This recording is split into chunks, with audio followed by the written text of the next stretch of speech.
столице республики открыли памятник Чек Агадиеву, основоположнику художественной прозы на астинском языке. Статую выдающегося писателя установили спустя век с момента его трагической кончины. Это одна из последних работ скульптора Станислава Тавасиева. В закладке памятника активное участие приняла фамилия Гадиевых. Мы живем в доме, где жил Гадиев. На доме у нас мемориальная доска.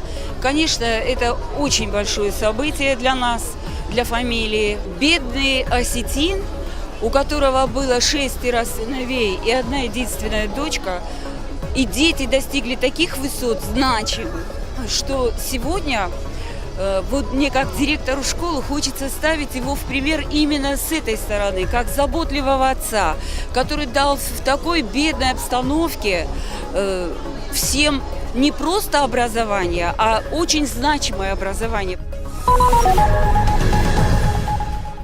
Главное научное событие учебного года во Владикавказском институте управления стартовала ежегодная межвузовская научно-практическая конференция «Человек, государство, общество. Традиционные проблемы и новые аспекты». Довольно общая тема объединила доклады по юриспруденции и экономике. По словам руководства института управления, конференция стала своеобразной визитной карточкой вуза. Многие студенты заранее готовятся к участию в научном конкурсе. Второй день конференции соберет участников профессорско-преподавательского состава вузов республики. Темы отличаются глубиной исследования проблем государственности, экономики, права и лингвистики. Конференция в этом году, как и многие мероприятия, посвящена 70-летию Великой Победы. Исходя из конкретных проблем региона и республики, многие ребята занимаются местной проблематикой, многие ребята занимаются исследованием каких-то общих теоретических проблем, потому что это все-таки научная конференция, и здесь доминирует сфера научных интересов ученых, исследователей, и наши студенты приобщаются к той или иной проблематике, которая их волнует.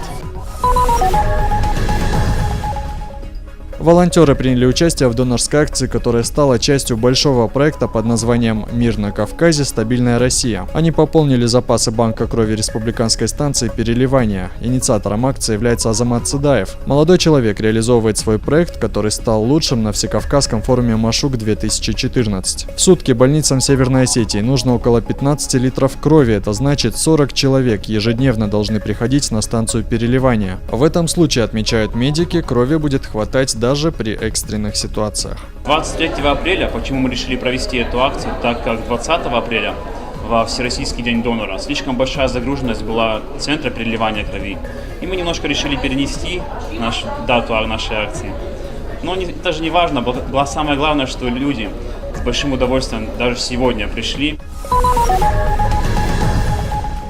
Чемпион России по футболу 1995 года Назим Сулейманов, игравший за Владикавказскую Аланию, приехал во Владикавказ с идеей провести матч ветеранов. Игру легенд планируется организовать в мае этого года. Дата еще уточняется. Сулейманов надеется собрать всех игроков золотого состава. Повод для матча и радостный, и печальный одновременно – 20-летие победы красно-желтых в чемпионате страны. Назим Сулейманов до сих пор остается рекордсменом Алании по забитым голам в чемпионате России. В настоящее время он тренирует юношескую сборную Азербайджана. Но Владикавказ не забывает. Сегодняшнее положение дел в Алании футбольного ветерана расстраивает. В данный момент, который сейчас вторая лига играет Алания, я думаю, что это не место Алании.